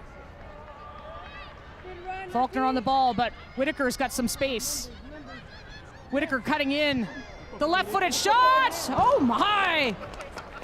Whitaker, the offensive force today. Yeah, I don't mind that. That is a great amount of confidence to be able to do that, especially take it on your left foot. Substitutions for Montreal Roses FC, leaving the game, number 18, Shasha And some substitutions on the Montreal side. Charlotte Bibeau, so effective today coming out of the lineup. Felicia Roy coming in, and Laurie Thibault.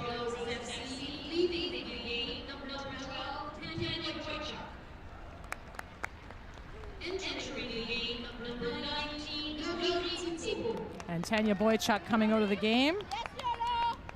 So Laurie Thibault was a second half substitute against AFC Toronto, coming in again to the lineup. The Montreal Carabin U Sports champion back in 2022. Ball over top to DeFilippo. DeFilippo laying off to Ward. Ward sneaking in, the ball across. And Lees is on it, late tackle. But we see a little bit of energy up top. Vancouver needed to come out with that front foot mentality, and that's what they're bringing. You saw that little combination between DeFilippo and Ward, and that in itself is two very dangerous players to be playing up against. So I do think that if they continue this throughout the game, you never know. You still got a bit of time.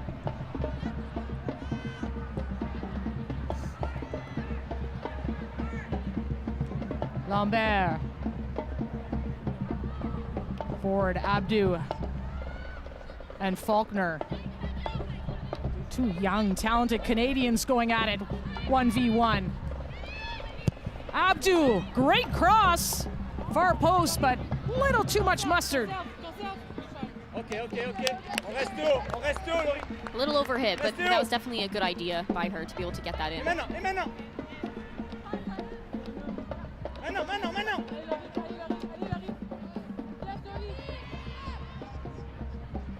Well done, Jody.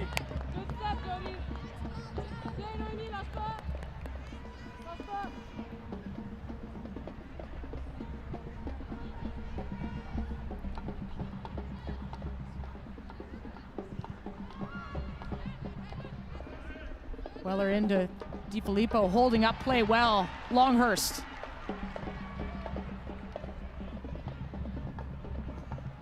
Lee was looking for a 1v1 situation. We saw her so effective against Calgary, really neutralized in this game, albeit with spurts.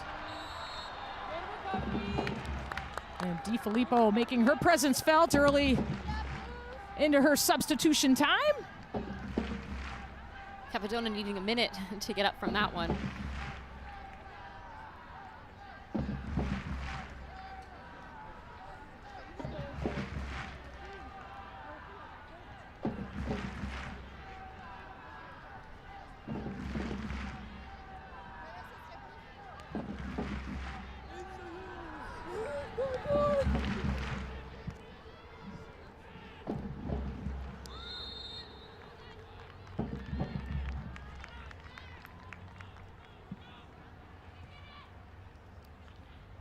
Vancouver ball.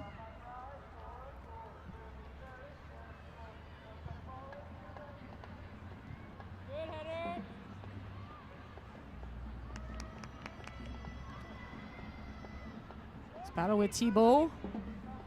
And right. Thibault laying it in for Hess. Hess to Thibault. Right, getting a handle and a deep Vancouver throw. We spoke about Bibeau a lot in that first half, Signa, but I do think another person that, deserves a lot of flowers today is Hess. I think that she's been great in their midfield on both sides of the ball. Obviously, getting on the board and scoring that great goal, but just defensively, her work has been outstanding. She's everywhere. So I just want to give her a bit of a shout out because I do think she's very deserving today in her performance. Sporting director Marionnette Pichon saying of Hess that, versatility, she can be a playmaker and she can be a defensive midfielder. And she's shown both of those roles today. Absolutely. Not to mention offensive. Picking up that second goal for Montreal. Just over 10 minutes to play. Missed touch by Quinn, a rare one. Abdu with a shot. Oh, off the woodwork.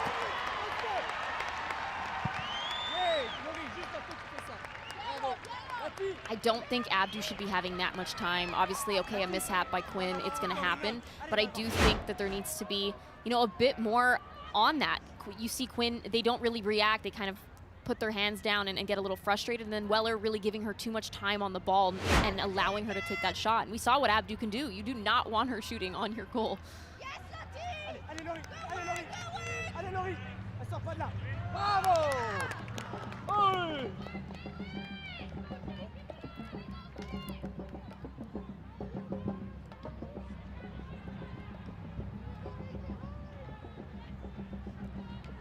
Faulkner, Quinn. Read by Paquin. Paquin. Paquin! The shot! McCaslin scoops that up. So accelerate 2 minutes and we'll be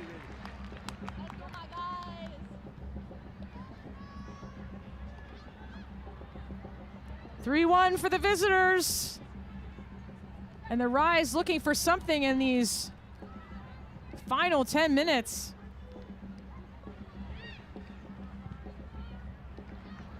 Faulkner trying to go over top to Ward.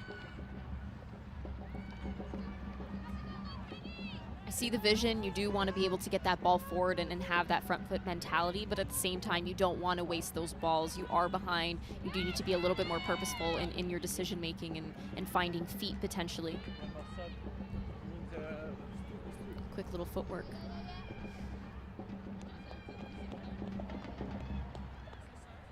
Lees. Whitaker. Vancouver trying to put the press on, but Whitaker escapes.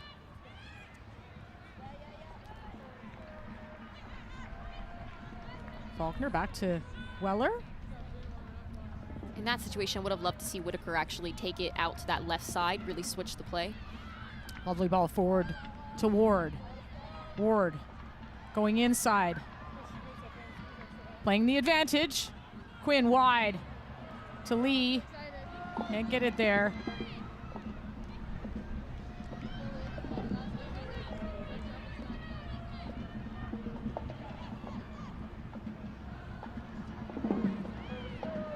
Those are the little things, Signa, that we spoke about, you know, being able to control how hard you're hitting a ball, the pace of the ball. And of course, that's very out of character for Quinn, but we've seen that twice now. Just a little bit of a mishap, and instead of, you know, bouncing back, there's a bit of frustration that's showing on them. So I would really love to see them, you know, get that confidence back and just own it. Lambert off her line.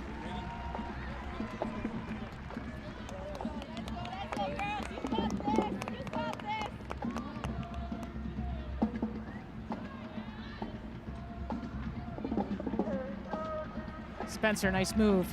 One too many, perhaps. Ricker forward to Paquin. Paquin. Paquin trying the through ball. Tracking by Wright. Not out of danger just yet. Abdu, relentless.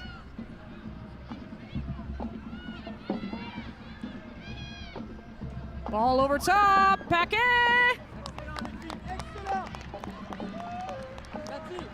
Paquin, very impressive.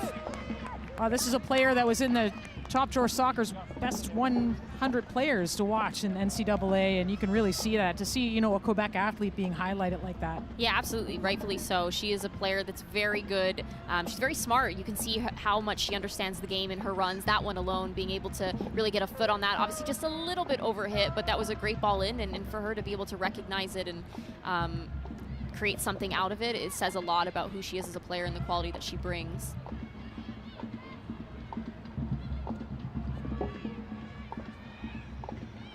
Hess slowing the pace down. Capadonna. Picked off by DiFilippo. And a few more substitutes. Looking to shore up things in the bank. Lara Shank, her first appearance for the Montreal Roses. Out of Hanover, Germany.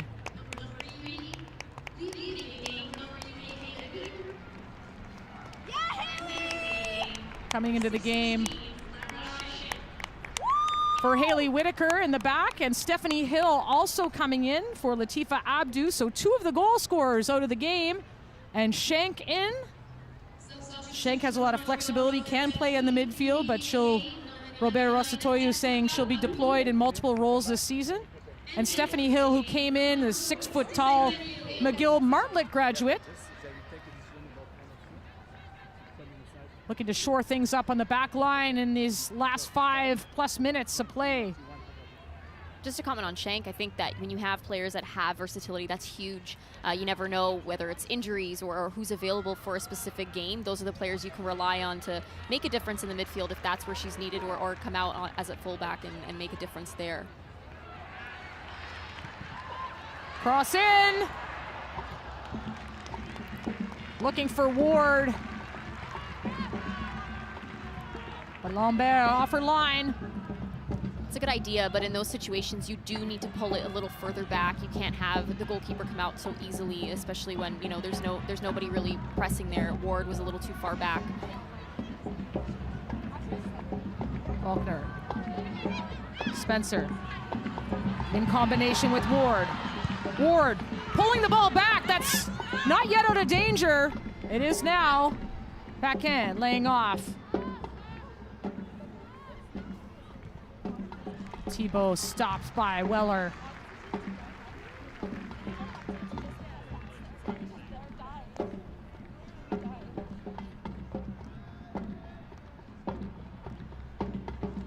So Montreal taking their time.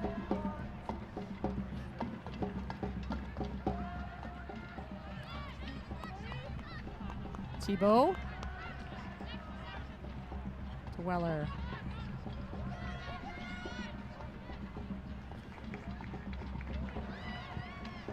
Right, looking forward.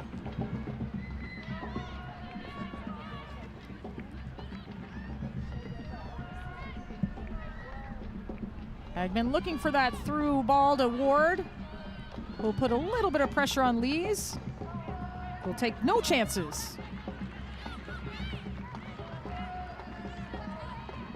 Do the Rise have a late push here to make it a game? Trailing 3-1. Ward turning.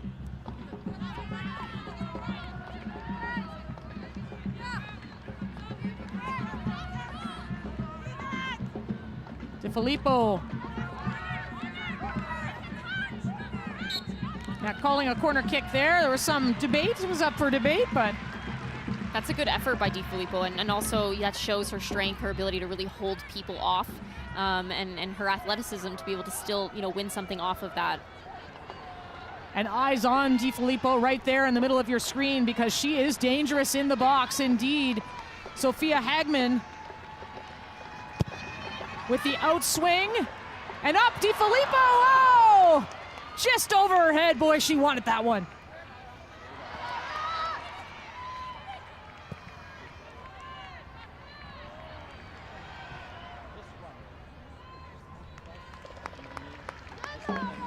Longhurst.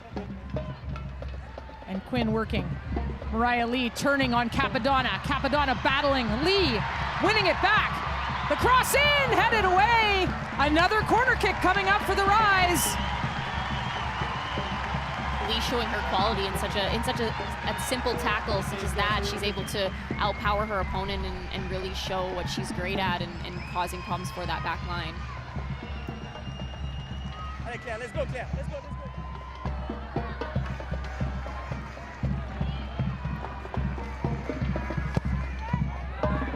In swing this time to head her up. Longhurst looking to have a go. Spencer going 1v1. Go to Paquin. Paquin going one-on-one. Wright is there. Deceptive pace Wright has. Not going to beat her too often. Yeah, definitely not. It is very deceptive, but also the fact that Noémie Paquin has that much energy right now to be able to attempt that is really awesome, because this late in the game with all the running she's been doing, it's not often you see players giving it that at the end.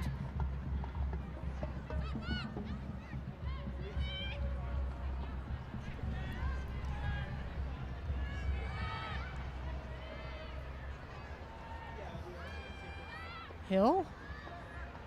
Back to Lambert. Lambert and Lees.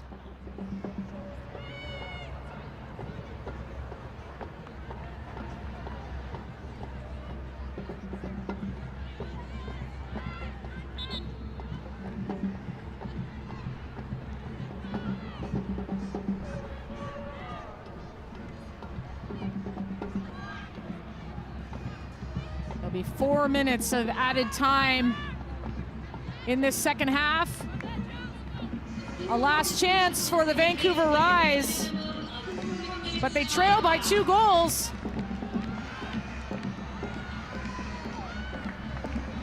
Miller back to Caslin. Quinn. Quinn looking long, looking to break DiFilippo, couldn't find them. Longhurst. Spencer turning. Quinn.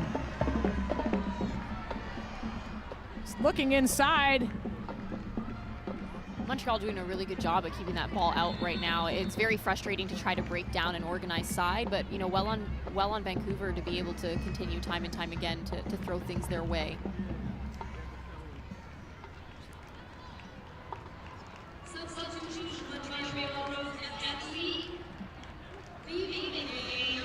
So entering the game now, Claire Monyard for Noemi Paquin. We were saying she still had energy. Well, she's taken a well-deserved break now. So effective in front, but also connecting with the midfield. Faulkner. Weller. Vancouver just looking forward now. Too long. Lambert will pick up the ball.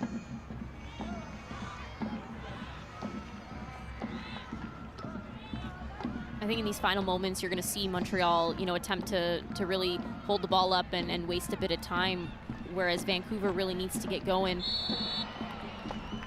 But also just give it their all, end really well, you know, walk away from the pitch knowing you gave everything and you left it all out there, even if you walk away with a loss.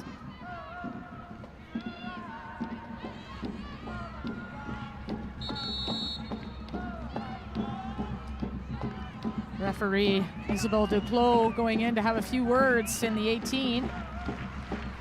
As Sophia Hagman takes her spot on the ball.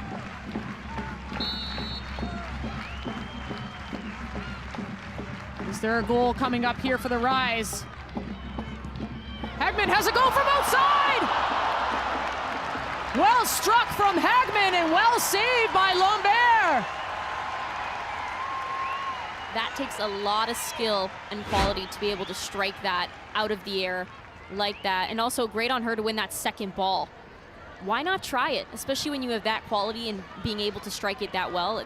Great on her to be able to try that, because that could have absolutely went in. Wouldn't that have made things interesting?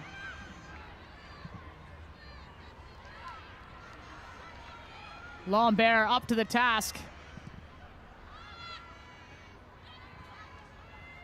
Vancouver pumping things forward. Quinn to Longhurst. Longhurst. Long cross in. Lambert is on it, but DiFilippo's lurking. That aggression in the box to be able to cause Lambert that issue, you want her to not be able to come out and just grab it casually. That is what was missing a little bit for Vancouver in that first half.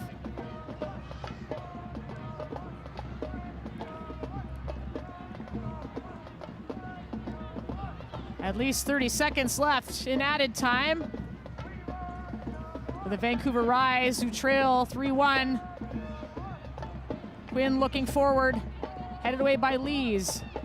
Spencer through to Ward. Ward on her left foot. Cross to the far post. Mariah Lee trying to get on it, but that will be the game.